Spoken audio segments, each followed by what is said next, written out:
Tú puedes quitar tu... ¿No? Ok, un segundo.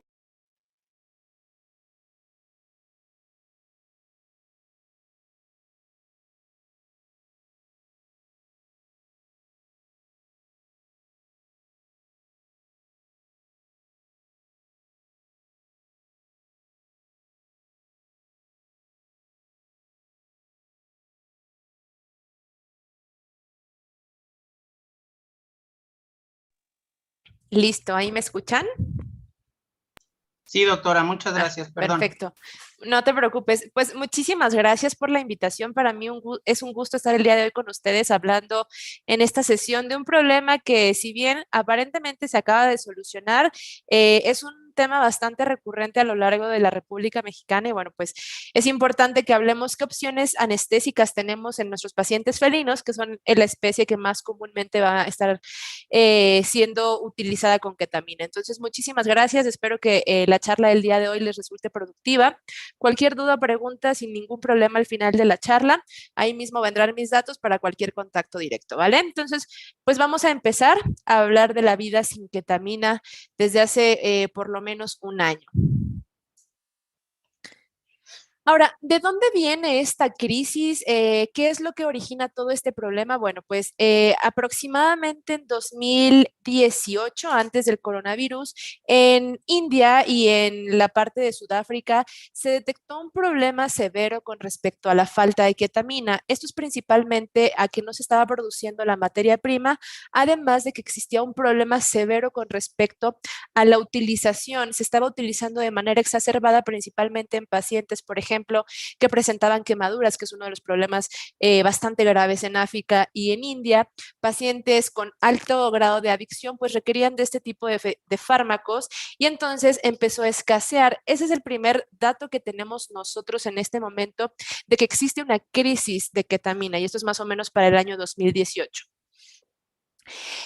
Asimismo, también nos reportan durante todo 2018, 2019 y 2020 una dificultad con respecto a la importación y a la exportación, tanto de materia prima como del producto terminado. Hacia finales del 2019, cuando se empieza con la crisis del coronavirus, se trató de cerrar fronteras con respecto a todo lo médico que se utilizaba, entre ellos sedantes, analgésicos, fármacos que nos iban a facilitar maniobras de rápida intubación y bueno, pues la ketamina es una de ellas. Por lo tanto, países como Francia, donde existe la ketamina de betoquinol, por ejemplo, o países como India cerraron sus fronteras, dejaron de exportar este medicamento por miedo a tener una sobredemanda sobre su uso respecto a COVID-19. Y asimismo, pues evidentemente el COVID-19 desde hace más de un año ha venido a mermar nuestras reservas de múltiples fármacos, no nada más la ketamina, sino los fármacos que se conocen como de primera elección y de emergencia para mantener una vía aérea.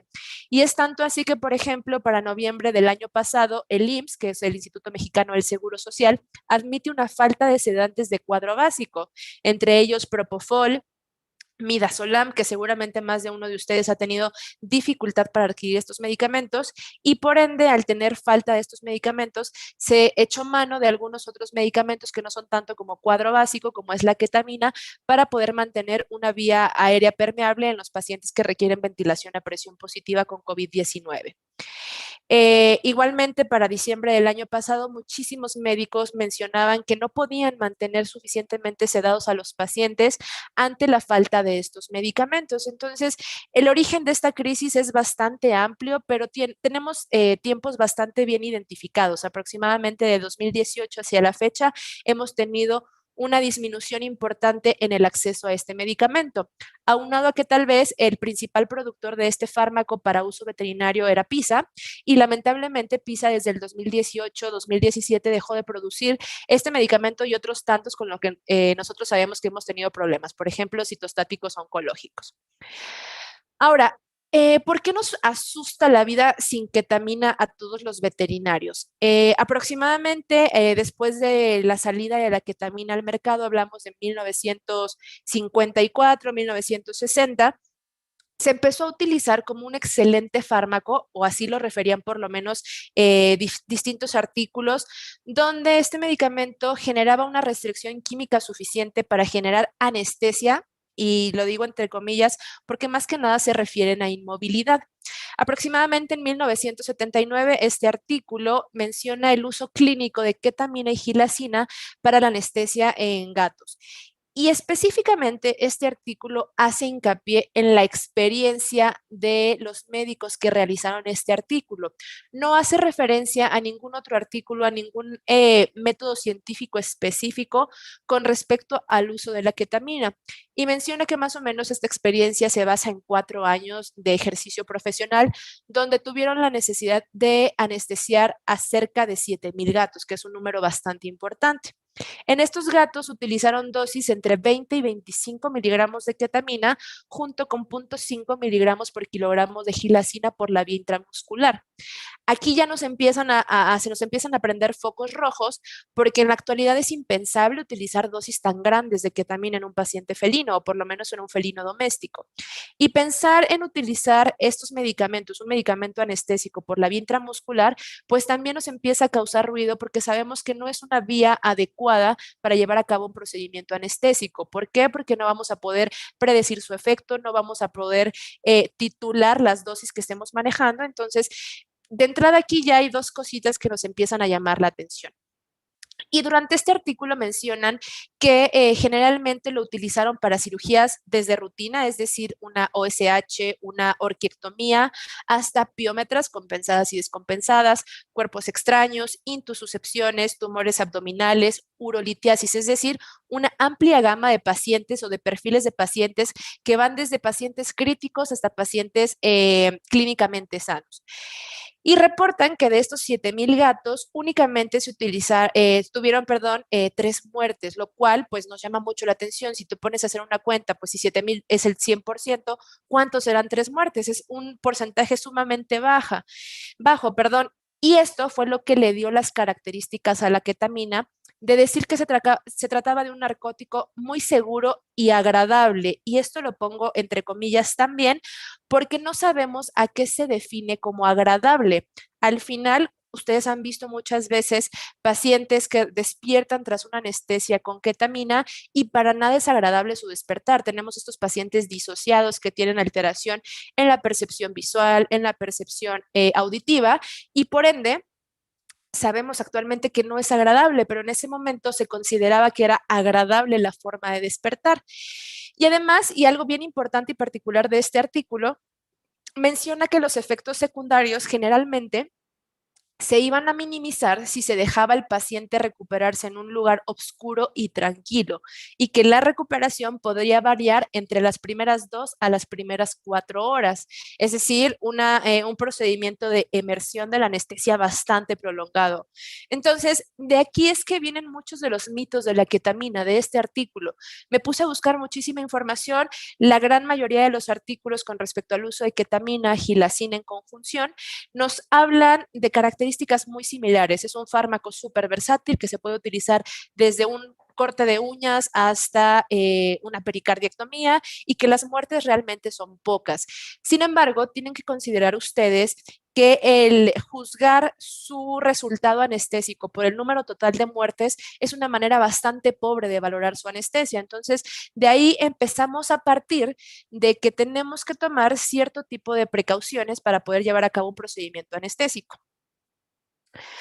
Ahora bien, también existen miles de marcas de anestésico, llámese ketamina, en el mercado, y todos los brochures que traen este tipo de fármacos nos mencionan que la ketamina es un excelente medicamento para manejar una anestesia como agente único. Si se dan cuenta, en este label nos dicen que es posible el uso de la ketamina como monoanestésico. Sin embargo, si ustedes quieren evitar los efectos psicomotores indeseados, que es todo este proceso de desinhibición del paciente y de disociación del medio ambiente, se recomienda una anestesia combinada, que en la actualidad hablamos como anestesia multimodal.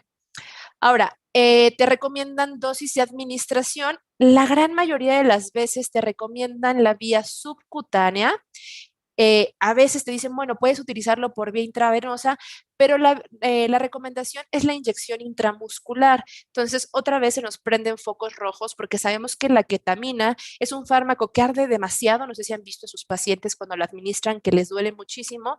Y de nueva cuenta, la vía intramuscular no es considerada una vía ideal para la administración de fármacos anestésicos cuando vamos a llevar a cabo un procedimiento quirúrgico. Las dosis que nos recomiendas pueden ser un poco más bajas, entre 11 y 33 miligramos por kilogramo de ketamina, pero esto dependerá del grado de control o intervención quirúrgica que se pretenda. Entonces, para eso nos ponen estos cuadritos donde comentan que si es un control menor, pues requieren realmente más o menos 11 miligramos por kilogramos de peso de ketamina, y si es una cirugía mayor donde requieren realmente un proceso de inmovilización severo, pueden llegar a utilizar 33 miligramos por kilogramo de peso. Y algo que me llama muchísimo la atención, y no sé si ustedes lo noten en este punto, es que puede utilizarse esta dosis de 33 miligramos por kilogramo para gatos agresivos. Entonces, aquí hay que poner en tela de juicio a qué nos referimos con gatos agresivos. Sabemos que los gatos son pacientes de un manejo muy particular, pero muchos si los manejamos de manera adecuada podemos disminuir ese tipo de conductas no necesariamente agresivas, sino más bien ofensivas o como tal que intentan poner directamente una barrera entre el paciente y nosotros.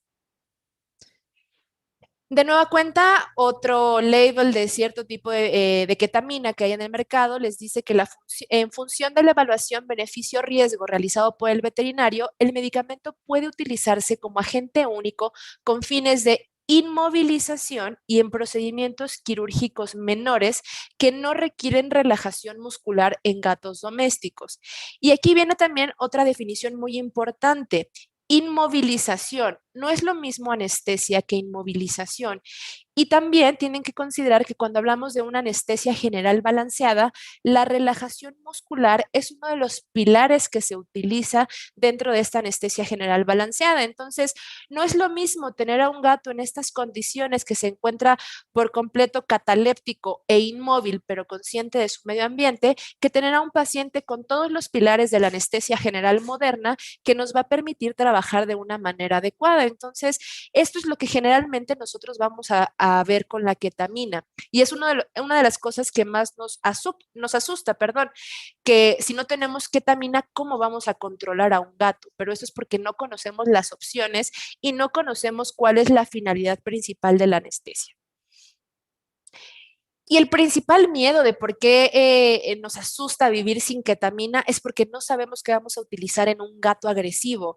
Dentro de las indicaciones de todas las marcas de ketamina es utilícese en pacientes agresivos o que no permiten el manejo. Y nos da tanto miedo terminar como falda hawaiana, como pueden ver en la imagen, que nos da pavor vivir sin ketamina porque es el único fármaco que nos han enseñado a utilizar a lo largo de nuestra carrera profesional como un excelente medicamento para evitar la agresividad en los gatos. Entonces, para eso quiero que vean este video, que seguramente muchísimos de ustedes ya lo han visto antes.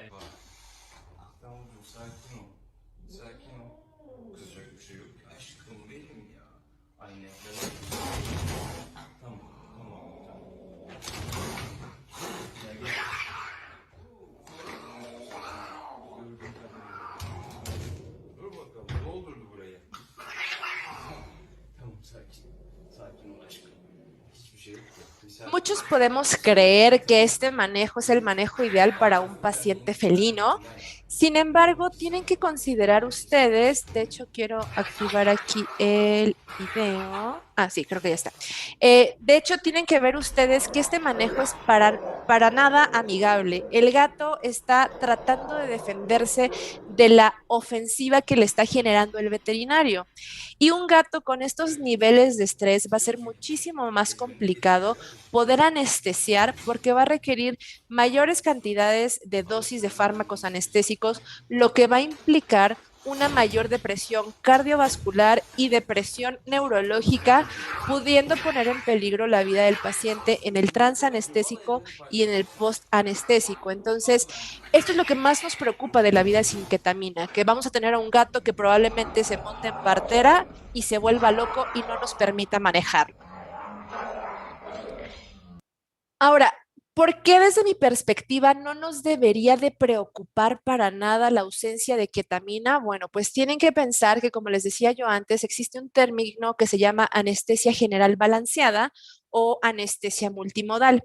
Esta anestesia general balanceada se basa en tres pilares importantes que es conocida como la tríada anestésica de Gray. Esta tríada anestésica tiene como finalidad la hipnosis, la relajación neuromuscular y la analgesia. Esto se creía hasta hace algunos años. Sin embargo, en la actualidad se ha modificado por completo esta triada anestésica y además de incluir la hipnosis, la relajación neuromuscular y la analgesia, va a incluir protección neurovegetativa, apnesia, que si bien a veces no lo consideramos en nuestros pacientes veterinarios, es un pilar muy importante en medicina humana. Reversibilidad, súper importante, tenemos que poder despertar a ese paciente o emerger a ese paciente de la anestesia, no generar alteraciones fisiológicas a largo plazo y tener un amplio margen de seguridad. Todo esto debe conjuntarlo una anestesia general balanceada y ojalá existiera un fármaco que lo genere. Sin embargo, en la actualidad sabemos que no hay ningún medicamento, ni mi queridísima ketamina, ni mi queridísima dexmedetomidina, que generen estos 7 puntos como parte de una estrategia de anestesia general balanceada. Sin embargo, sí sabemos que la conjunción de distintos fármacos nos va a permitir manejar esta hipnosis, esta relajación neuromuscular, analgesia, protección neurovegetativa, etcétera, etcétera, en un paciente. Entonces, tenemos que considerar también que esta anestesia general multimodal, tanto en la teoría como en la práctica, es el resultado de la acción combinada y dinámica de aquellos fármacos que de manera individualizada alcanzan uno o varios de los objetivos de la anestesia. Asimismo, esta anestesia general equilibrada utiliza menos de cada fármaco, lo que sí, digamos, en diferencia con los fármacos solos, lo que incrementa las probabilidades de que sus efectos deseados sean mejores y reduce la probabilidad de que los efectos secundarios sean mucho más evidentes. Y entonces nosotros vamos a observar en este diagramita que cuando hablamos, por ejemplo, de anestesia general balanceada, específicamente de la parte analgésica, si utilizamos fármacos como el remifentanilo que va a funcionar en un receptor, el paracetamol que va a funcionar en otro receptor y la lidocaína que funciona en otro, va a cubrir al menos 3 puntos de acción del proceso doloroso. Lo mismo con la anestesia. Si nosotros utilizamos un opioide, utilizamos además un sedante alfa-2 agonista y utilizamos una técnica locorregional, vamos a poder facilitarlo a nuestro paciente la acción de estos medicamentos, disminuyendo las probabilidades de que veamos efectos secundarios. Y por el contrario, si vemos del otro lado, donde utilizamos medicamentos que únicamente tienen un sitio de acción o un blanco como tal, pues evidentemente no va a estar funcionando esta teoría de la anestesia general multimodal o anestesia general balanceada.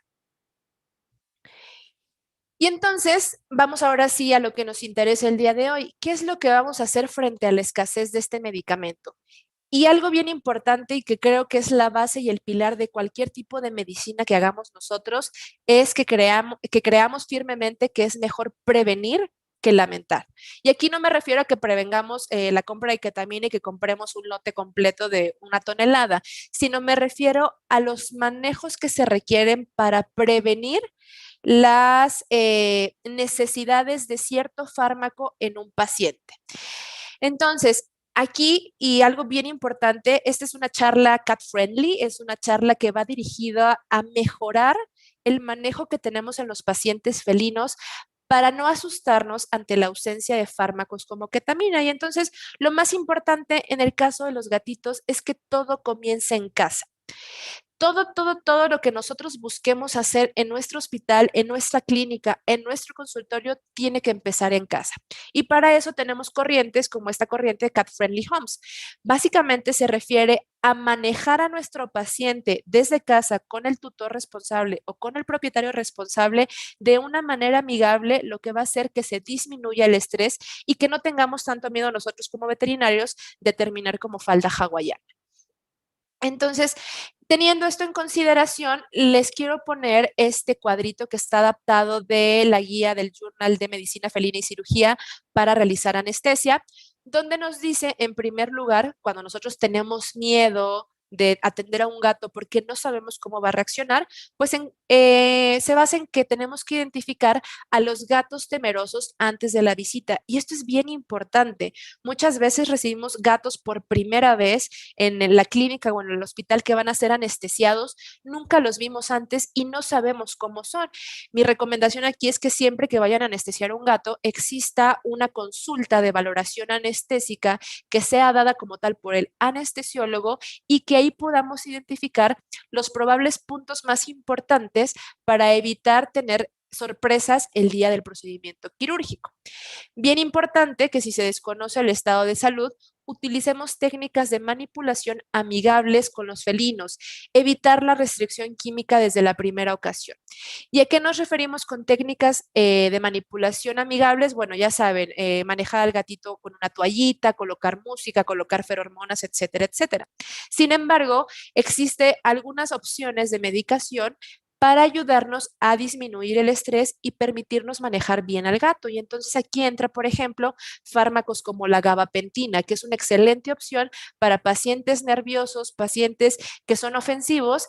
Y lo que vamos a hacer es administrarla de 2 a 3 horas antes de la visita. Y aquí hay que hacer que el propietario administre entre 50 a 100 miligramos por la vía oral de gabapentina o algún otro agente, como puede ser la trazodona, que ahorita vamos a platicar. Entonces, esta es una excelente opción. El uso de gabapentina para disminuir el estrés y la agresividad en pacientes se encuentra bien documentado y es algo que nos puede funcionar bastante bien. Recomendación personal, siempre manéjenla entre la hora y media, las 2 horas o las 2 horas y media antes de que el paciente acuda a visita con ustedes y bien importante, nunca la den con alimento. Y esto tiene dos finalidades principales. En primer lugar, evitar la aversión del gato por su alimento, porque si el alimento le sabe horrible, no se lo va a comer y va a odiar su alimento de ahora en adelante. Y en segundo lugar, personalmente he visto que administrarlo con alimento disminuye la eficacia de la gabapentina, entonces súper recomendable que lo hagan en estado de ayuno para que pueda tener la absorción adecuada. Una vez que el paciente llega a la clínica veterinaria, bueno, tenemos que estar conscientes de que todo el personal debe de estar capacitado en técnicas de manejo amigable con los pacientes felinos y tener un procedimiento operativo estándar establecido desde el momento en que llega el gato hasta que se va. Para eso hemos tenido muchísimas charlas actualmente de manejo cat friendly, de cómo tiene que estar ubicado directamente una clínica veterinaria específica para gatos, una sala de espera especial, los gatos no pueden estar en el suelo, etcétera, etcétera. Sin embargo, si no tienen ustedes un área tan exclusiva para los pacientes felinos, tienen que estar conscientes de que el personal que reciba al paciente debe de mover inmediatamente al gato en una transportadora a una habitación silenciosa al llegar al hospital. ¿Para qué? Para que no detecte olores, para que no detecte sonidos y no detecte ruidos, estímulos visuales demasiado agresivos y que esto incremente sus niveles de estrés. Posteriormente, se recomienda realizar un examen físico, que se obtengan muestras de laboratorio y colocar un catéter intravenoso si se planea anestesia general. Sin embargo, pocos pacientes felinos, aunque cada vez son más numerosos estos pacientes, les van a permitir el manejo. Si tienen pacientes que difícilmente les permiten el manejo, pueden utilizar medicamentos sedantes para ser administrados en una única inyección por la vía intramuscular. ¿Y qué es de lo que se va a tratar la charla el día de hoy principalmente? De esas opciones intramusculares para sedación. Ojo, no estamos hablando de medicamentos intramusculares para anestesia general, únicamente para sedación, para que una vez que nosotros realicemos esa sedación, podamos colocar un soporte de líquidos intravenosos, un soporte de temperatura externa, proporcionar oxígeno suplementario si es que no está intubado y vigilar al paciente en todo momento.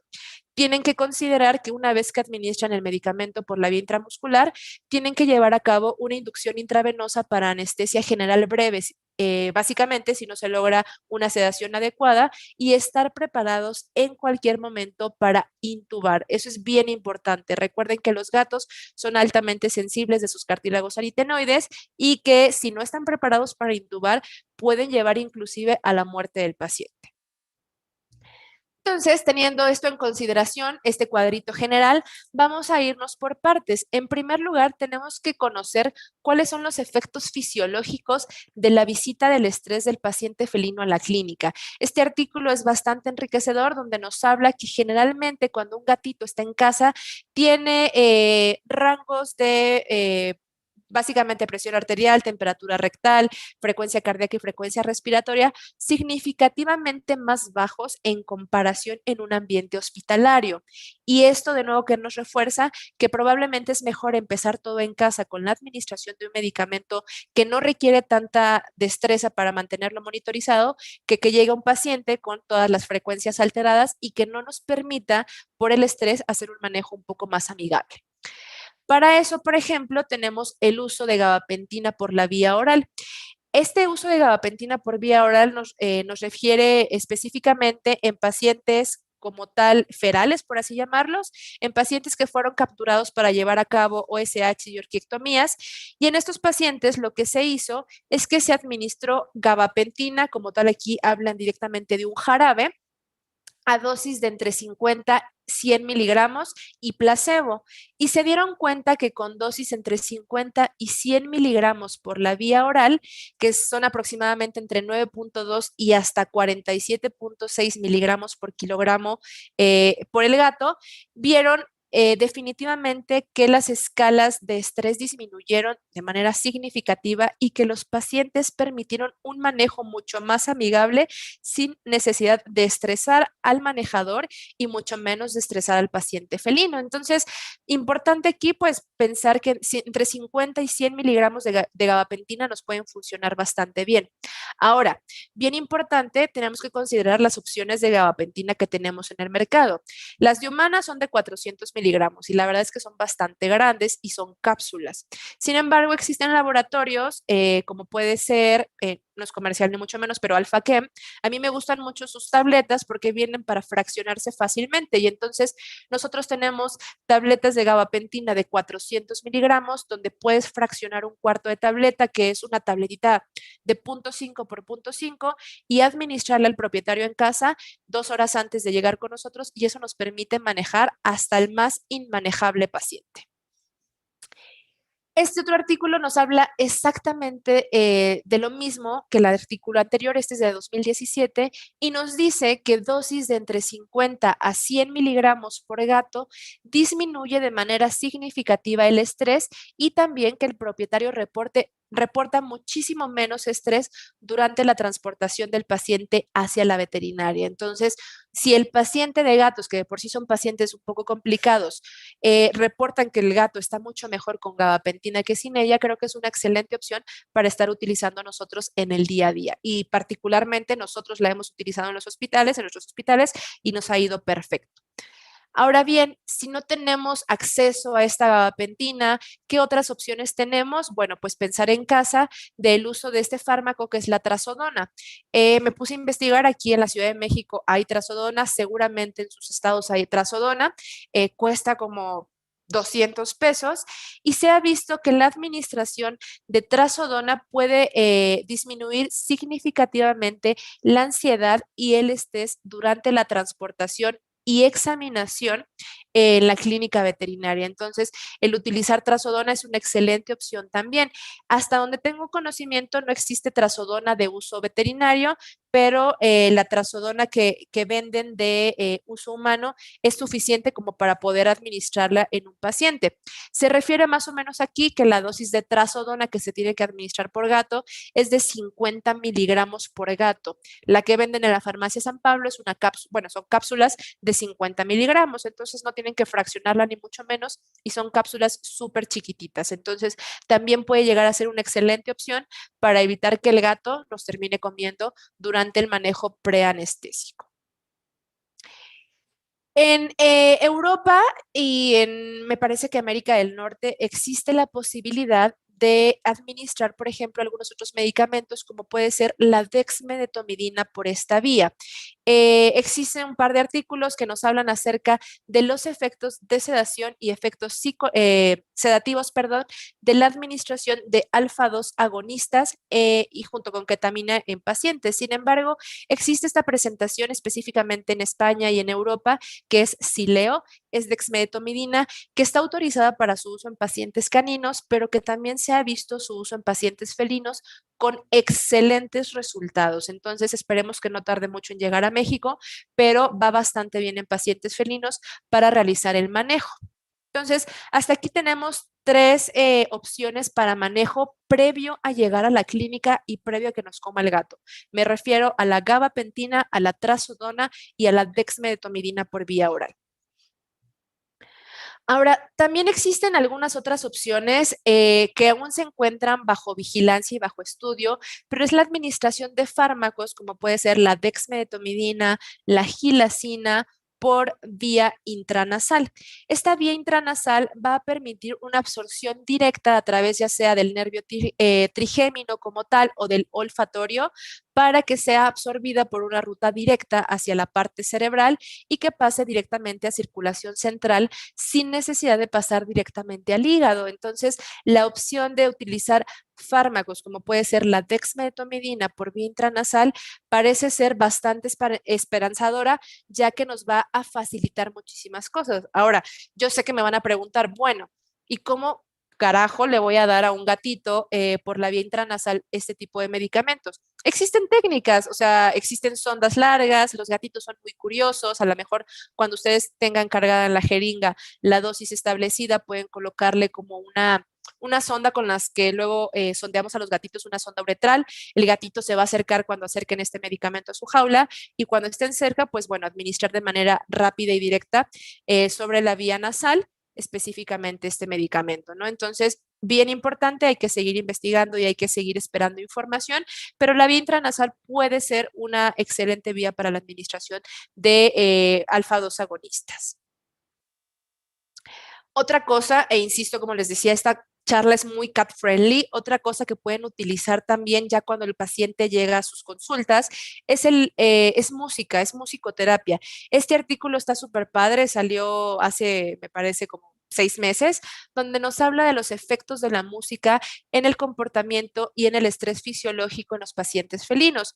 Y refiere que no se vio diferencia significativa entre el silencio y la música clásica, pero hace referencia específicamente que en gatos que, por ejemplo, escuchan ronroneos o sonidos asociados a otros gatos, eso ayuda muchísimo a disminuir su estrés. Y para eso, por ejemplo, en YouTube y en Internet existe esta página que se llama Music for Cats. Esta página tiene distintas melodías con distintos beats, pero está incluidos sonidos asociados a gatitos, como puede ser ronroneo o sonidos respiratorios que van a disminuir de manera significativa el estrés y que les va a permitir hacer un manejo mucho más amigable con sus pacientes felinos durante el periodo de manipulación previo a un procedimiento anestésico. ¿Y qué más vamos a hacer? Pues evidentemente, como les decía yo, prácticas completamente libres de miedo, libres de estrés y que sean cat friendly. Colocar ferormonas, colocar música que sea agradable para los gatos, luz tenue, colores adecuados para ellos, lavanda, por ejemplo, el tener un consultorio específicamente hecho para ellos puede disminuir por completo la manera en que va a reaccionar un gato ante la manipulación que ustedes estén haciendo. Y ahora sí, la parte como más interesante y la cual justifica la charla del día de hoy es qué medicamentos o qué opciones farmacológicas tenemos en la actualidad. Y aquí les pongo esta tablita, me gusta mucho, es de el Journal de Medicina y Cirugía de Felinos, donde les dice qué medicamentos tenemos disponibles para llevar a cabo sedaciones. Ahora, esto es en un mundo ideal y cuando hablamos específicamente de Estados Unidos, de Europa. Sin embargo, muchos de estos medicamentos podemos tener acceso directamente nosotros en México, como puede ser, por ejemplo, el butorfanol, que tenemos distintas marcas, Zoetis es el más conocido, tenemos acceso a morfina, tenemos acceso a buprenorfina sin ningún problema, y son medicamentos que podemos utilizar como parte de una estrategia estrategia para sedar a un paciente una vez sedado que nos permita colocar una vía y manejar una anestesia un poco más completa. Junto a estos opioides tenemos algunos otros medicamentos como es la dexmedetomidina, la medetomidina y la gilacina, que son alfa-2 agonistas, que vamos a utilizar con un margen bastante bueno de seguridad y que nos van a permitir hacer un manejo mucho más sencillo en el paciente. Y también pues tenemos algunos otros medicamentos como puede ser tiletamina solazepam, que sabemos que es la vieja confiable después de que la ketamina no está disponible, y alfaxolona, pero en este momento en México no tenemos disponible la alfaxolona. Entonces, teniendo esto en consideración, ¿qué opciones farmacológicas les recomiendo yo? Bueno, esta tablita me gustó muchísimo, es de la guía de monitorización de anestesia para perros y gatos del AJA del año pasado, donde les dice que, por ejemplo, si tienen pacientes con niveles bajos de estrés y que requieren llevar a cabo el procedimiento de sedación, vamos a utilizar, por ejemplo, en el gato, gabapentina, que es lo que decíamos nosotros. Y esta gabapentina puede ir entre 50 a 150 miligramos por kilo. Y en el caso de los perros, bueno, esta es otra historia, ¿no? Pero nos dicen que si son pacientes con bajos niveles de estrés y que se encuentran confortables, sin problemas podemos llegar a utilizar esta gabapentina. Sin embargo, si requerimos, por ejemplo, una sedación un poco ligera para llevar a cabo el manejo, se recomienda el uso de opioides como es el butorfanol. El butorfanol en específico creo que es un excelente fármaco que nos da propiedades sedantes importantes y analgésicas pobres. Podemos utilizar esta sedación ligera para llevar a cabo la canalización intravenosa del paciente, el rasurado, por ejemplo, o manejos que no requieran demasiada manipulación y que no incrementen el proceso doloroso en el paciente. Si, por ejemplo, queremos llevar a cabo una sedación moderada, ¿qué es lo que podemos utilizar en nuestros pacientes? Bueno, se recomienda, por ejemplo, en los gatitos el uso de opioides y tranquilizantes, como puede ser butorfanol o buprenorfina en conjunción, perdón, con acepromacina. O, por ejemplo, el uso de un opioide con un alfa-2 agonista o el uso de un opioide con un tranquilizante y una benzodiazepina. Entonces, podemos utilizar en pacientes felinos, por ejemplo, butorfanol junto con acepromacina y nos va a permitir un manejo un poco más prolongado con una intensidad dolorosa un poco mayor. Entonces, puede llegar a ser una excelente opción. O, por ejemplo, de este lado vemos a este otro gatito que nos recomiendan el uso de un opioide junto con una benzodiazepina como puede ser el midazolam. Recuerden por ahí que en gatos ya no se recomienda el uso de diazepam debido a que genera alteraciones, necrosis hepática aguda y pues ya no es tan recomendable. Entonces, el midazolam junto con un opioide puede llegar a ser una excelente opción. Y ahora bien, si ustedes requieren hacer una sedación muchísimo más fuerte, pues podemos utilizar en los gatitos, por ejemplo, un alfa-2 agonista, dexmedetomidina básicamente a dosis mucho mayores en comparación a la anterior. Como veíamos aquí, estábamos hablando entre 3 y 10 microgramos por kilo. Sin embargo, aquí, por ejemplo, ya nos recomiendan utilizar entre 10 hasta 20 microgramos por kilo e inclusive hemos utilizado 30 o 40 microgramos por kilo por la vía intravenosa y el uso de algún otro agente, aquí nos dicen disociativos como la ketamina, pero pues sabemos que no tenemos ketamina y tal vez lo podamos catafixiar por tiletamina solazepam, por ejemplo. Entonces, vean, tenemos distintas opciones, sin embargo, dependerá del grado de sedación que nosotros busquemos y del tipo de procedimiento al que vamos a someter a nuestro paciente. Y ojo aquí, bien importante, cada uno de esos cuadritos nos menciona que se trata de procedimientos de sedación. No estamos hablando que estos medicamentos a las dosis que están recomendándose en este punto funcionen para anestesia.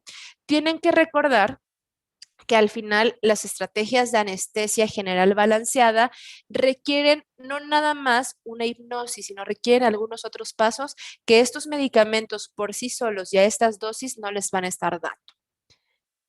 Y entonces aquí les voy a presentar una de mis combinaciones favoritas que lamentablemente utiliza ketamina, pero que hay una modificación donde podemos dejar de utilizar esa ketamina y utilizar algún otro fármaco como puede ser la tiletamina solazepam.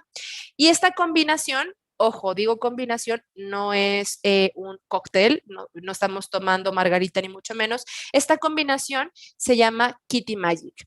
Este Kitty Magic tiene como finalidad brindarnos analgesia, sedación e inmovilización. Importante, todos los planes o todas estas opciones distintas a la ketamina, siempre, siempre, si va a ser un procedimiento doloroso, tiene que venir acompañado, si el paciente no tiene ninguna contraindicación, al menos de un AINE inyectable. En estos pacientes, cuando vamos a aplicar Kirimagic, se recomienda la administración de un AINE inyectable al menos 45 minutos a una hora antes de la cirugía. Ahora, si el paciente no se deja canalizar, si el paciente es de difícil manejo, se recomienda administrar el Kirimagic por vía intramuscular y una vez que surta sus efectos, canalizar al paciente, administrar el AINE, administrar líquidos y esperar al menos 30 minutos para poder llevar a cabo el procedimiento quirúrgico. Entonces, este Kirimagic consta de dexmedetomidina, que va entre 30 a 40 microgramos por kilogramo, butorfanol 0.4 miligramos por kilogramo, o pueden hacer un switch con buprenorfina, que se puede utilizar a 20 microgramos por kilogramo, y se le adiciona ketamina, que es 5 miligramos por kilo.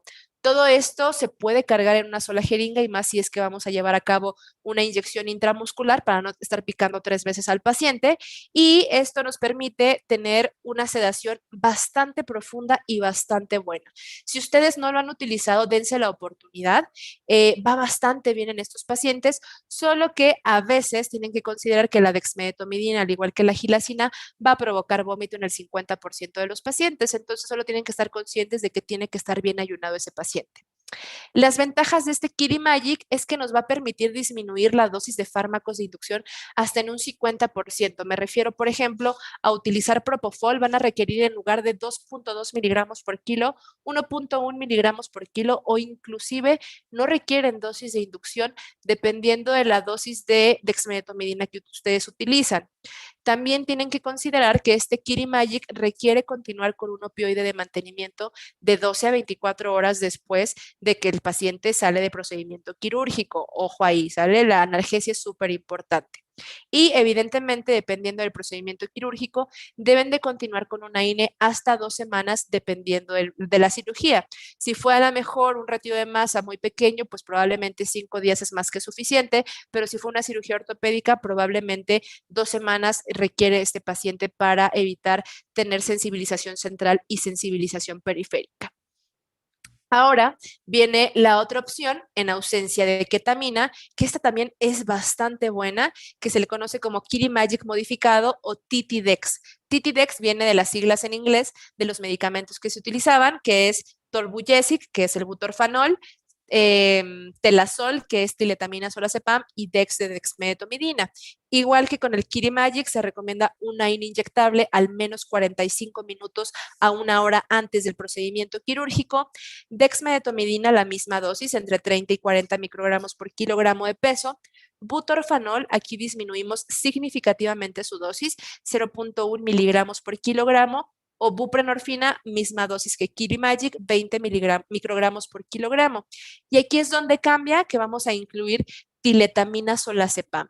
De manera general, cualquier tiletamina solazepam que tengan, la pueden utilizar a 1 miligramo por kilogramo. En mi experiencia, yo soy amante del Celazol. El Celazol he visto que tiene mucha mayor potencia a la misma concentración que algunas otras opciones, como es el Soletil.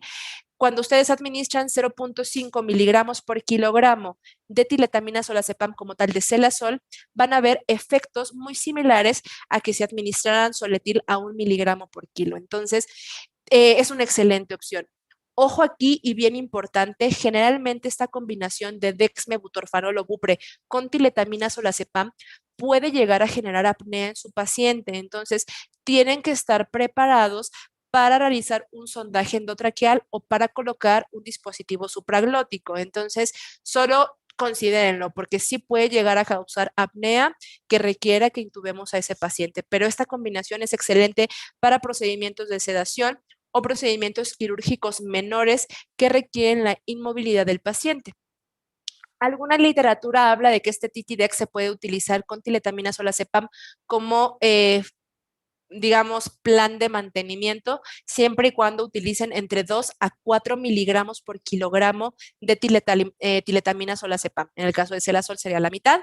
pero refiere la literatura que se puede utilizar como una excelente opción, como un plan anestésico de mantenimiento, siempre y cuando se utilicen estas dosis. Entonces, si les soy sincera, yo hace mucho tiempo no utilizo dosis tan altas de tiletamina solazepam. Anteriormente las utilizaba, te va bien, pero tienes pacientes que emergen del procedimiento anestésico bastante disociados, bastante alterados, con alteraciones visuales, alteraciones auditivas, entonces nunca les recomiendo utilizar dosis tan altas. Recuerden cuando utilicen Kirimagic o Kirimagic modificado, que es el Titidex, disminuir las dosis de fármacos de inducción al 50%, continuar con un opioide de mantenimiento entre 12 a 24 horas y continuar con un AINE hasta por 2 semanas dependiendo del procedimiento quirúrgico. Para mí, las opciones más específicas que les podría recomendar en ausencia de ketamina sería básicamente el Titidex, que es dexmedetomidina, butorfa o bupre con tiletamina solazepam. Ahora, ¿qué otras opciones tenemos? Bueno, considerar que cualquier opción que ustedes utilicen van a necesitar un AINE inyectable. Este AINE inyectable siempre tiene que estar 45 minutos a 1 hora antes del procedimiento quirúrgico y pueden utilizar fármacos como son los opioides, buprenorfina, que ya hablamos de ella, junto con acepromacina y midazolam. Esta es una buena combinación.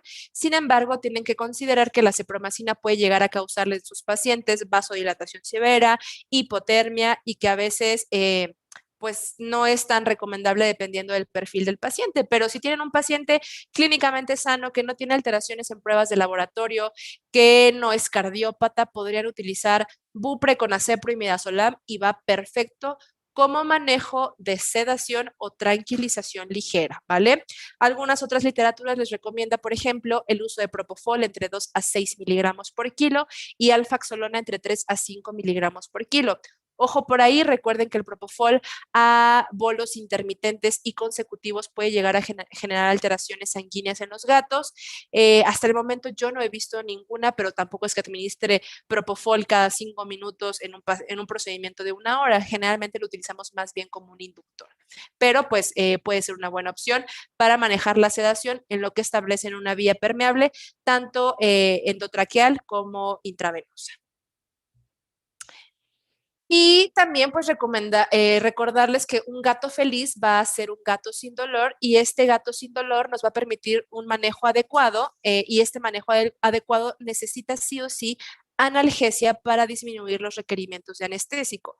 Entre más confortable y menos adolorido se encuentre el gatito, va a requerir mucho menos dosis de anestésicos o sedantes para mantener este procedimiento anestésico. Entonces, ¿qué opciones tenemos en cuanto a analgesia para disminuir los requerimientos de anestésicos? Bueno, pues principalmente opioides y algunas otras opciones como puede ser lidocaína, ketamina en infusión, pero bueno, pues la charla del día de hoy no hablamos de ketamina. Entonces tenemos fármacos como el fentanilo, perdón, el alfentanilo, remifentanilo, sulfentanilo, morfina, difíciles de conseguir en México algunos, sin embargo el fentanilo, el remifentanilo y morfina va bastante bien. Ahora, recuerden que estos medicamentos, si se van a utilizar para disminuir la cantidad o el requerimiento de fármaco inhalado, básicamente de isoflorano o de sevoflurano, se requieren utilizar por infusiones constantes o perfusiones constantes, lo que conocemos como TIVA,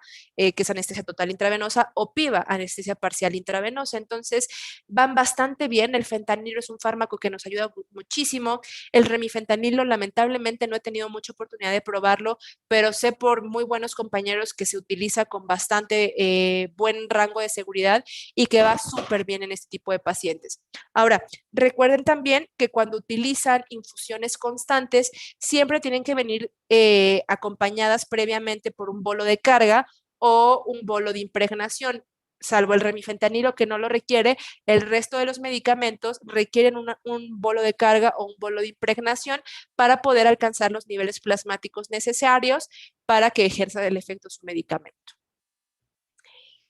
¿Qué otras opciones tenemos para disminuir las necesidades de anestésico en nuestros pacientes? Pues evidentemente los procedimientos invasivos o que son un poco más invasivos, como es la anestesia locorregional. Dentro de los procedimientos quirúrgicos más comunes que llevamos en pacientes clínicamente sanos, por ejemplo, está la orquiectomía o la óforosalpingohisterectomía. Entonces, estos dos tipos de procedimientos quirúrgicos se pueden ver beneficiados de la administración de anestésicos por ciertas vías locorregionales. Y aquí vamos a hablar en primer lugar de la anestesia intratesticular. En primer lugar, ¿qué es lo que tenemos que hacer para la anestesia intratesticular? Pues elegir evidentemente el medicamento. De los dos fármacos que tenemos, yo les recomiendo exclusivamente la bupivacaína, pero también pueden utilizar lidocaína.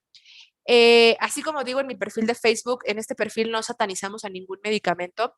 Sabemos que la lidocaína puede ser potencialmente tóxica para pacientes felinos, pero eso dependerá de la dosis. Existen dosis reportadas y publicadas del uso de lidocaína sin evidencia de que genere metahemoglobinemia en los gatos. Entonces pueden utilizar lidocaína siempre y cuando no rebasen las dosis establecidas, pero pues yo les recomiendo principalmente la bupivacaína. ¿Qué es lo que tienen que hacer? Aquí se recomienda que todo este tipo de procedimientos los lleve a cabo el anestesiólogo, pero si a veces es difícil dejar al paciente, pues le podemos decir al quirúrgico que lo realice. Se tiene que realizar el embrocado quirúrgico de manera regular con clorexidina, dejando todo perfectamente aséptico, y se puede utilizar en este caso una aguja de calibre 22, hablamos de las agujas azules, las chiquititas, y lo que se va a hacer en primer lugar es inyectar en el centro del testículo con la punta de la aguja que va a estar apuntando hacia el cordón espermático, y se va a administrar la mitad del volumen en un testículo y la otra mitad del volumen en el otro testículo. Ahora bien, específicamente en pacientes felinos, se recomienda que conforme van ingresando ustedes la aguja, la vayan sacando lentamente y sigan aplicando el medicamento para que logren insensibilizar el tejido subcutáneo y también la piel, para que además de generar analgesia para la manipulación quirúrgica y la escisión de los testículos, se genere manejo del dolor de la incisión. Entonces, esta es una excelente opción. Y pues vean, aquí está la imagen donde se está sujetando el testículo, que ya está completamente aséptica esta zona. Se sujeta el testículo, se aplica directamente sobre el centro de este testículo la lidocaína, dirigiendo todo hacia el cordón espermático para que generemos insensibilización de esta zona. Y asimismo se recomienda que se vaya sacando poco a poco para que nosotros vayamos generando anestesia a lo largo del trayecto de esta aguja. Importante, consideren que si van a hacer esto, la recomendación principal es que utilicen fármacos que si son inyectados por vía, accidentalmente por vía sanguínea, es decir, intraarterial, no generen efectos tóxicos. Entonces, por ahí sería mucho más recomendable de nueva cuenta utilizar ropivacaína o bupivacaína en comparación a lidocaína, porque administrarlo por vía intravenosa de manera incidental puede generar complicaciones, pero bueno, esta es una excelente opción. Ahora, en el caso de pacientes de OVH, perdón, de OSH, en primer lugar, y al igual que en la técnica anterior, vamos a elegir el medicamento. Tenemos, por ejemplo, de nueva cuenta, lidocaína, bupivacaína, y aquí estamos incluyendo la ropivacaína que no venía en la ocasión anterior. Entonces, teniendo esto en consideración, se tiene que hacer embrocado quirúrgico exactamente igual que como vamos a hacer el procedimiento quirúrgico. Se va a llevar a cabo el procedimiento quirúrgico de manera regular, y antes de que cierre el cirujano, se va a recomendar que se realice como tal un lavado de la cavidad, o se lleve a cabo como la instilación general a la cavidad abdominal antes de cerrar, y se va a dejar únicamente instilar o caer esa bupivacaína, esa lido o esa ropi dentro de la cavidad, y posteriormente se va a llevar a cabo el cierre regular. ¿Por qué no lo hacemos previo al procedimiento quirúrgico? Porque al final, si ustedes instilan, muchas veces el cirujano va a requerir secar la cavidad abdominal y ese medicamento no va a tener la absorción que buscamos. Sin embargo, si lo quieren hacer de manera previa, lo pueden hacer siempre y cuando den el tiempo suficiente, que es entre 10 a 15 minutos, para que se bañen esas vísceras y se genere la analgesia. Ahora bien, eso nada más es para el dolor por la manipulación quirúrgica y la extirpación de ovarios y de útero, pero para manejar el dolor de la incisión, ¿qué sería recomendable? Pues aquí y hacer una infiltración previo a realizar la incisión. Para todo esto lo pueden hacer antes de que el cirujano coloque sus campos o le pueden decir al cirujano, por favor, ayúdame a hacer una infiltración de manera subcutánea para manejar el dolor en mi paciente. Y esto de manera importante va a disminuir los requerimientos de anestésico que ustedes requieren para mantener a un paciente en un plano adecuado. Y entonces, pues aquí está la manera en la que se realiza, ya se realizó la OVH y entonces simplemente con la jeringa, con el medicamento cargado, van a instilar sin aguja en las zonas de los pedículos ováricos y del pedículo uterino sin ningún problema para que no genere mayor dolor en los pacientes. Entonces, es una técnica segura, es una técnica fácil y es una técnica barata, realmente no requieren mucho. ¿Qué otras opciones? Ay, perdón, aquí me equivoqué. ¿Qué otras opciones de procedimientos quirúrgicos tenemos? Hablamos, por ejemplo, de procedimientos en la zona perineal. Aquí no es lavado intraperitoneal, es para la zona perineal. Por ejemplo, hablamos de lesiones de sacos anales, pacientes con TUB, por ejemplo, podemos llegar a utilizar sin ningún problema el uso de técnicas locorregionales. En este caso, haríamos inyecciones sacrococcígeas. No estamos hablando de anestesia epidural a nivel lumbosacro. Recuerden que los gatitos, el cono medular se extiende mucho más allá del sacro, mucho más allá de la unión lumbosacra y entonces vamos a necesitar hacer bloqueos un poco más distales. Entonces, para eso vamos a utilizar fármacos como la bupivacaína, la ropivacaína y la lidocaína. De nueva cuenta, tienen que considerar las dosis. Se recomienda que no excedan más allá de 0.5 mililitros por gato, siempre y cuando pues sean gatos americanos de pelo corto, los estándar que conocemos. Sin embargo, si tienen un gatote como un Maine Coon, pues evidentemente la dosis será de acuerdo al peso de este paciente. Se recomienda que para hacer los bloqueos epidurales sacrococcígeos se utilicen sí o sí agujas especiales y estas agujas especiales son las agujas de Togui. Pongo entre negritas y resaltado 0 agujas hipodérmicas, no agujas hipodérmicas, no agujas de catéter, porque estas en particular tienen el bisel afilado y pueden llegar a generar axonopnesis o lesiones específicas de los nervios sacrococcígeos, generando lesiones severas. Entonces, no recomendamos agujas hipodérmicas ni agujas de catéter. Se tiene que identificar la región sacrococcígea moviendo la cola. Van a poner su dedo, ahorita les voy a enseñar una imagen, y van a identificar el primer espacio móvil después del sacro. Una vez que lo identifiquen, van a insertar la aguja en un ángulo de 45 grados y van a instilar el medicamento. Ahora, recuerden que estas técnicas, al igual que el resto de las técnicas quirúrgicas y técnicas anestésicas, requieren una curva de aprendizaje.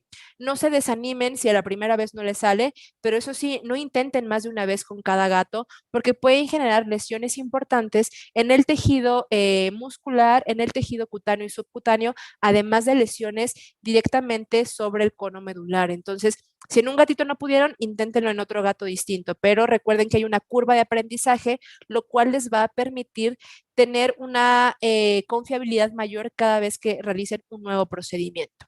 Entonces, como decíamos, en primer lugar, van a colocar su dedo a la altura de la unión sacrococcígea, van a mover la cola de arriba hacia abajo y van a identificar el primer lugar donde hay movimiento.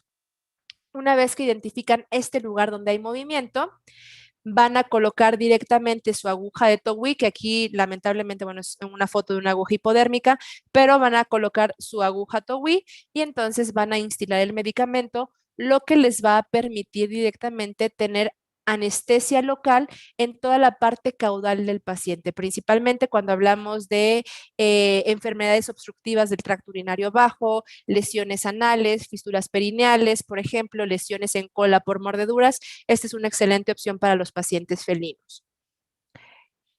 ¿Por qué les hacía hincapié de las agujas Togui? Bueno, hay dos características especiales de este tipo de agujas. En primer lugar, el bisel. Vean ustedes cómo este bisel se encuentra redondeado y tiene la finalidad de evitar lesiones al tejido nervioso, el cual pueden llegar a atravesar. Y en segundo lugar, que tiene estas como alitas. ¿Esto por qué es importante? Porque les va a permitir tener mejor control del bloqueo sobre, por ejemplo, una aguja epidural común y corriente que no tiene estas alitas. Entonces, vean, de manera regular, y que también es un punto bien importante, nos han enseñado a realizar los procedimientos de anestesia sacrocoxigia de esta manera, donde el operador está de lado. Sin embargo, esto no nos permite tener un correcto control de estas agujas espinales o estas agujas epidurales. Entonces, la recomendación actual es hacerlo de esta manera y de frente. Para eso nos sirve la aguja TOWI, para que ustedes puedan colocar aquí su dedo índice y su dedo pulgar y que tengan mucho mayor control cuando están ingresando esta aguja al espacio epidural y que puedan suministrar los medicamentos con mayor facilidad, evitando lesiones neurológicas. Entonces, esa es la razón principal de que ustedes utilicen este tipo de agujas. Entonces, otras opciones de procedimientos quirúrgicos más comunes o procedimientos invasivos en los gatos, por ejemplo, son cuando realizamos limpiezas dentales y se requieren hacer extracciones de algún tipo de pieza dental. Podemos utilizar bloqueos de la rama mandibular junto con bloqueos de la rama maxilar, aunque generalmente cuando hablamos de la rama maxilar, vamos a estar utilizando específicamente el foramen infraorbitario. Pero bueno, aquí estamos viendo cómo nos describen el procedimiento de la infiltración del nervio maxilar, del nervio mandibular. Lo que van a hacer, bueno, pues es tratar de identificar de manera ya sea intraoral o extraoral el foramen, por dónde va a estar ingresando este nervio. De nueva cuenta, se recomienda que lo hagan con agujas específicas para bloqueos nerviosos, porque al final las hipodérmicas y las agujas de catéter pueden llegar a generar cortes microscópicos, que generen lesiones a nivel neurológico. Entonces, puede ser una excelente opción. Este es un dibujito de un perro, pero bueno, aplica lo mismo para los gatos. Van a ustedes a ubicar por la rama medial de esta mandíbula el foramen mandibular y van a colocar cerca de esta zona este tipo de fármacos. Ahora, la tendencia actual con este tipo de técnicas, como son los bloqueos locorregionales, se recomienda actualmente hacerlo mucho más refinado que solo por la técnica de parestesia, es decir, no nada más pensando que sabemos que anatómicamente está ahí.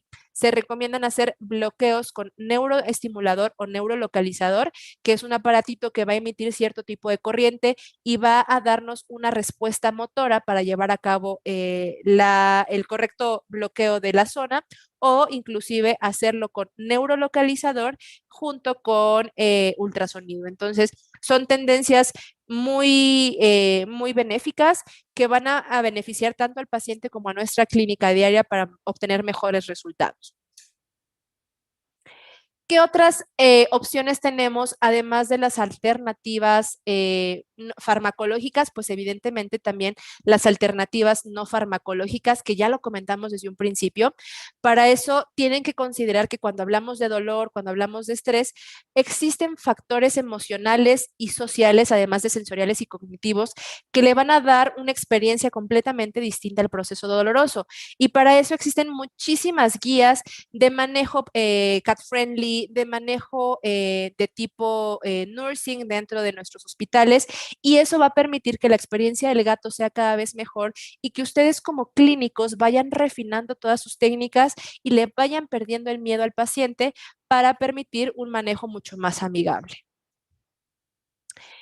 Teniendo eso en consideración, también piensen que el uso apropiado de las terapias no farmacológicas como un complemento a los agentes farmacológicos puede mejorar de manera importante la prevención, el manejo y el tratamiento del dolor, lo que de manera secundaria nos va a permitir un manejo anestésico mucho más fiable y mucho más tranquilo para nuestros pacientes felinos. Entonces, pues básicamente eso es lo que quería compartir con ustedes el día de hoy. Quería darles algunas opciones. Yo sé que probablemente no hicimos mucho hincapié en las opciones farmacológicas, pero es importante que sepan que existen algunos otros pasos que estamos obviando del manejo del paciente felino, que pueden hacer que requiramos mucho menos fármacos anestésicos y que no nos preocupemos por la ausencia de ketamina. Fármacos hay muchísimos y la ketamina actualmente ya no debería de utilizarse como monodroga para llevar a cabo un procedimiento anestésico. Existen mucho mejores opciones y muchas mejores combinaciones como, como el Titidex, por ejemplo, o Acepro, Butorfa, Midazolam, que les va a permitir obtener una vía permeable para administrar anestésicos por vía intravenosa o por vía inhalatoria. Entonces, pues eso sería todo de mi parte. No sé si existe alguna pregunta, doctor David, o algo más que podamos ir aclarando durante esta charla. Sí, doctora, muchas gracias, muy interesante y muy bien explicada tu charla. Sí tenemos unas 3 preguntas, igual si alguien tiene más dudas, la puede poner en el chat y las vamos leyendo.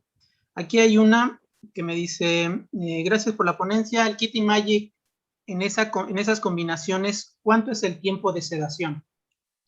Aproximadamente, y dependiendo del estímulo doloroso, les va a permitir tener entre 30 a 40 minutos sin ningún problema. Ahora, generalmente si requieren un poquito más de 20 minutos, les recomiendo utilizar la dosis de dexmedetomidina de 40 microgramos por kilogramo, porque a veces 30 microgramos por kilo es bastante bajo y no les da más allá de 25 minutos sin estimulación dolorosa. Ok, también preguntan, en cirugía de ovariohisterectomía, ¿cuál sería su protocolo anestésico? Mi recomendación es que utilicen Kitty Magic con ketamina o que utilicen Titidex y que coloquen una vía aérea permeable. Lo pueden hacer con un dispositivo supraglótico o lo pueden hacer con una sonda endotraqueal. A veces no requieren la utilización de propofol o algún inductor y conectar directamente a máquina de anestesia. Es la verdad bastante buena esta opción. No les recomiendo utilizar este plan o esta conjunción de medicamentos como únicos fármacos. O si lo van a hacer, necesitan incrementar la dosis de tiletamina o lazepam para que les dé el tiempo suficiente. Pero yo utilizaría el Titidex sin problema. Ok, tenemos otra, dice, me llama la atención la sugerencia de inyectar 45 minutos a 1 hora antes algún AINE. ¿Esto no afectaría un poco la perfusión renal o produciría alguna otra alteración? Usualmente han recomendado Ajá. aplicarlo poco antes de terminar el procedimiento quirúrgico. ¿Nos podría orientar, por favor, doctora? Claro que sí. En la parte de analgesia multimodal, existe un término que manejamos que se llama analgesia preventiva. Esta analgesia preventiva va a evitar que tengamos sensibilización central y periférica después de la lesión tisular que se va a generar. Entonces, la recomendación siempre es que utilicen fármacos analgésicos antes del procedimiento en lugar de después. Ahora, existe por ahí un par de artículos que les dice que pueden llegar a utilizar el AINE 10 o 15 minutos antes de que el cirujano termine. Sin embargo, tenemos que conocer la fisiopatología que existe detrás de un procedimiento quirúrgico. Cuando tenemos una lesión quirúrgica, tenemos un modelo de dolor de tipo agudo, nociceptivo e inflamatorio. El administrar un AINE de manera previa es evitar o por lo menos disminuir la liberación de ciertas sustancias como son tromboxanos, leucotrienos, prostaglandinas, que van a generar el proceso doloroso. Sabemos en la actualidad que la administración de AINES prequirúrgicos no va a alterar la coagulación, tampoco va a alterar la perfusión renal y tampoco va a generar mayor problema a nivel gastrointestinal. Se sabe que en pacientes clínicamente sanos, administrar meloxicam o algún otro AINE no tiene mayor problema sobre la función renal, siempre y cuando ustedes durante el periodo transanestésico estén hidratando de manera correcta a su paciente y manteniendo una presión de perfusión adecuada, es decir, no menor a 60 milímetros de mercurio de la presión arterial media. Entonces, teniendo eso en consideración, no hay evidencia significativa de que el uso de AINES genere efectos secundarios sobre la perfusión renal. Inclusive, tienen que pensar, bueno, lo que refieren algunos autores es que si hay conjunción de un fármaco nefrotóxico con un AINE, se ha visto incrementada la lesión renal, pero si solo es un AINE y se hidrata correctamente bien al paciente en el transquirúrgico, no hay evidencia de lesión renal, entonces no hay mayor problema. Muchas gracias. Miranda pregunta, ¿cuál es el AINE de su elección? Yo soy fanática del meloxicam. Yo no me gusta el carprofeno, la verdad. Por la vía oral no me gusta el carprofeno, por la vía intravenosa me gusta el carprofeno. Ojo aquí, tienen que considerar que los gatos tienen ciertas particularidades con respecto a los fármacos AINES específicamente. Los gatitos son deficientes en la vía de la glucuronización y los gatos, perdón, y los fármacos AINES requieren esta vía. Entonces tienen que estar muy conscientes de las dosis que van a utilizar y de los intervalos que van a llegar a utilizar. Asimismo, considerar que los AINES permanecen 24 horas en el exudado inflamatorio. Por lo tanto, si existen AINES como el carprofeno que les recomiendan utilizar cada 12, no sería mi opción. La verdad es que yo amo y adoro el carprofeno. En próximas meses tendremos noticias acerca de Onsior. Onsior es un excelente medicamento para pacientes felinos, es un AINE que es COX-2 selectivo y que va bastante bien y que no genera mayor molestia y tiene una alta palatabilidad. Entonces, estén pendientes de Onsior más adelante. Muchas gracias. Fernanda Chávez pregunta, ¿nalbufina se puede utilizar y qué dosis? La verdad es que tiene años que no utilizo nalbufina debido a los pocos efectos analgésicos. Entonces, si me dices dosis, ya ni me acuerdo de la dosis de nalbufina, seguro está en alguno de los libros de anestesia. No la uso porque la verdad es que los efectos analgésicos que genera no son tan deseables a diferencia de la Bupre, del Fenta o del remifentanilo. Entonces, no tengo mucha experiencia porque hace años que no la utilizo, por lo menos 8 años. Gracias, doctora. Walter pregunta, ¿hay vía oral prequirúrgico? Y es así, ¿cuál recomendaría? Sí, se puede utilizar el AINE prequirúrgico, pueden inclusive pensar en mandárselo al propietario 1 o 2 días antes del procedimiento quirúrgico. Insisto, yo soy fan del Meloxicam o próximamente con Onsior, serían mis dos opciones de medicamentos a utilizar. Odio el carprofeno, no me gusta porque he visto mayor cantidad de signos clínicos asociados a su administración por la vía oral, entonces yo les recomiendo Meloxi, ya sea en suspensión o en tabletitas. Hay unas tabletitas fraccionables súper chiquititas que les permite administrar así, o sea, es minúsculo, es más chiquitito que un frijol la tabletita y que sin problema se lo pueden administrar. Entonces yo, Meloxi. Perfecto. Diana Muñoz dice, gracias, doctor Rocío, excelente ponencia. El Meloxicam, que en el gato, ¿qué dosis? ¿Intramuscular o IV? La doctora Eh, Iris Aguilar.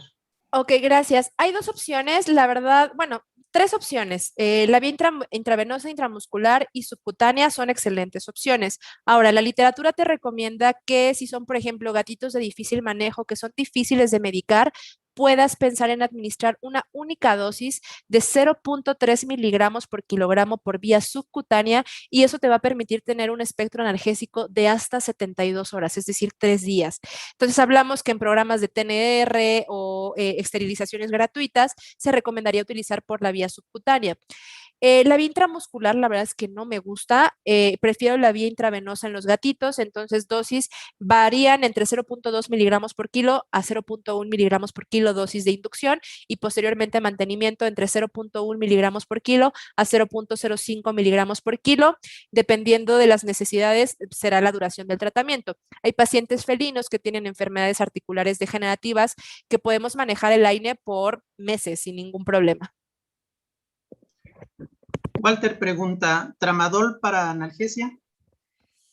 No, en mi muy particular punto de vista, bueno, yo clasifico a los analgésicos en dos, analgésicos verdaderos y adyuvantes analgésicos. Los analgésicos verdaderos son aquellos que a veces se pueden llegar a administrar solos para generar un nivel óptimo de analgesia y los adyuvantes analgésicos son los que requieren administrarse en conjunción con uno o más analgésicos verdaderos. Dentro de estos adyuvantes analgésicos está el tramadol. El tramadol tiene un efecto sobre la recaptación de norepinefrina, recaptación de serotonina y un leve efecto sobre receptores opioides Mu. En los gatos, afortunadamente, el efecto tiene que ver más con la parte de los receptores opioides Mu y se sabe que puede llegar a generar un buen nivel de analgesia pero de mantenimiento y no para un procedimiento quirúrgico.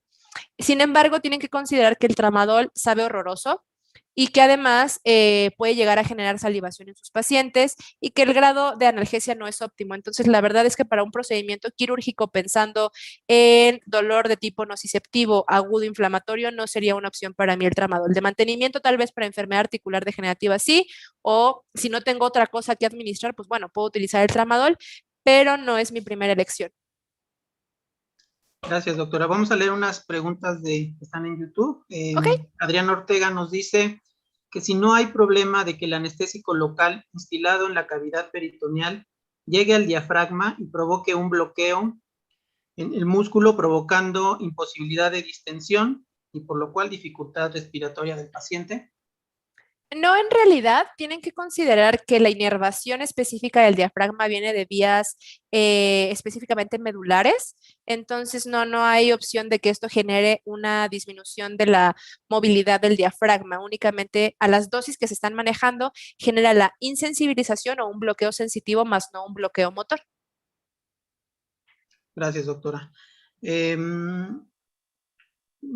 administración de gabapentina es de 50 a 100 miligramos. La dosis entonces sería de 9.2 a 47.6 miligramos por kilo. Es correcto, eso es lo que menciona la literatura. La recomendación es no te hagas bolas, administra a un gato entre 50 a 100 miligramos. Eso es dosis gato, independientemente a veces del peso. Otra pregunta. ¿Qué opina del uso del butorfanol como coadyuvante analgésico? Tengo entendido que solo es un sedante leve. Por el tipo de acción que ejerce sobre sus propios receptores el butorfanol, la analgesia que genera es bastante pobre y de bastante corta duración, teniendo mayores efectos sedantes. Entonces, lo pueden utilizar para procedimientos quirúrgicos donde el dolor es leve y es bastante corto. Me refiero a lo mejor a la punción de un nódulo subcutáneo, no sé, al drenaje de un absceso tal vez, pero para procedimientos quirúrgicos mayores, cero recomendable. Ok, pregunta, ¿recomendarías Keta-Gila para un procedimiento menor, es decir, rasurada de una herida como una pequeña mordida, o de plano no usar Keta y Gila? Sí, pueden utilizar keta y gilacina si no tienen otra cosa. Al final, también nosotros como ponentes tenemos que ajustarnos a la realidad y sabemos que la realidad en México no es que todos tengamos butorfanol y no es que todos tengamos una máquina de anestesia con un ventilador mecánico. Lo ideal es tenerlo. Sin embargo, si tienes ketamina y gilacina, puedes utilizarlas a las dosis recomendadas, pero ojo, recuerda que la keta te genera un proceso de catalepsia, es decir, de inmovilidad, pero el paciente está consciente. La gila solo es un sedante y ninguno de los dos tiene un efecto analgésico verdadero. Son coadyuvantes analgésicos, pero no tienes en ese plan ningún analgésico. Entonces tienes que pensar en sumar un analgésico a tu plan para el procedimiento rápido que vas a hacer, como puede llegar a ser un rasurado. Piensa que si requieres rasurar a ese paciente por una mordedura, ese paciente ya tiene inflamación, tiene un proceso de lesión tisular y requiere un AINE, por ejemplo. Entonces, considera muy bien el perfil de tu paciente, puedes utilizarlo, pero la tendencia actual es ya no utilizarlo porque existen mejores fármacos como es la dexmedetomidina, que además pues tiene su reversor y que va súper bien en los gatitos. Marco González, en otras charlas han recomendado no utilizar acepromicina en gatos. ¿No hay inconveniente en usarlo en gatos? No hay inconveniente siempre y cuando se respeten las dosis. Existen muchas corrientes en la actualidad. Lo importante es saber aprender a discernir cuándo nos funcionan y cuándo no nos funcionan, así como también apegarnos de nueva cuenta a nuestra realidad. La cepromacina se puede utilizar en dosis recomendadas en pacientes felinos. Si bien es un fármaco, por así decirlo, antiguo, tiene bastantes buenas funciones en nuestros pacientes. Entonces, yo creo que lo podrías utilizar sin ningún problema. Desde mi perspectiva, no hay que satanizar ningún medicamento. O sea, yo odio la Dexa, pero la odio para manejo del dolor, pero amo la dexametasona para cuando un paciente tiene a lo mejor síndrome de Evans o anemia hemolítica autoinmune, ¿no? Entonces, los medicamentos sirven para lo que sirven siempre y cuando se respeten las funciones y las dosis. Entonces yo utilizaría cepromacina si la tengo a la mano y mi paciente tiene el perfil adecuado sin problema. Titidex usando Soletil 50 al 50% inicialmente como inductor a dosis de 10 a 15 miligramos por kilo. ¿Tienes experiencia? Me parece que 10 miligramos por kilo de tiletamina solazepam es too much, o sea, es demasiado. Generalmente, en mi experiencia, yo no utilizo más allá de, híjole, es que hace mucho no lo utilizo como agente único. O sea, yo lo utilizo máximo 1 miligramo por kilo, a veces 2 miligramos por kilo, pero la verdad es que 10 miligramos es mucho y no tengo experiencia en dosis tan altas. Ok. ¿El carprofeno no era recomendable en gatos? Sí te lo recomiendan, aunque, espérame, es que, ya, sí te lo recomiendan, sin embargo, a mí no me gusta en lo particular, a Rocío Ortega no le gusta. Ahora, el carprofeno, por el tipo de metabolismo, requiere administrarse cada 72 horas o cada 48 horas, porque tiene que ver mucho con la glucuronización. Entonces, la verdad es que mejor Meloxicam, que es mucho más seguro en comparación al carprofeno. Perfecto. Dos preguntas más. Sí, La dexmedetomidina, ¿a qué dosis con la ketamina? entre 30 a 40 microgramos por kilo. Depende del grado de sedación que estés buscando. Yo de manera regular lo utilizo a 30 microgramos por kilo en los gatitos. Cuando requiero una restricción para poderlo canalizar y pasarlo a quirófano y colocar dispositivo supraglótico o sonda endotraqueal.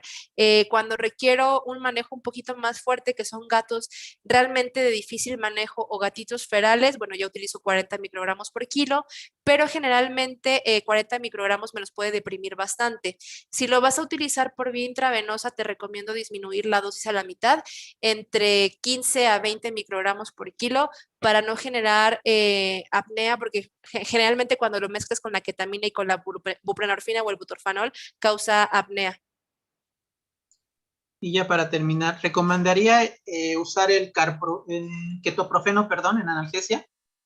Sí, es una buena opción el ketoprofeno. La verdad es que dentro de las características indeseables que tengo yo como persona es que soy medio cerrada a ciertos medicamentos que no me gustan. El ketoprofeno no me gusta, no lo he utilizado desde hace mucho tiempo. Yo soy feliz con el Meloxi, pero sí existe indicación para el ketoprofeno. Siempre y cuando vigilen las dosis asociadas a gatos, no hay mayor problema con los AINES. Ahora sí, ya la última, doctora, Tú dale, perdón. doctor, no hay problema. Dice, ¿la gabapentina también se puede ocupar previo a la sedación o anestesia?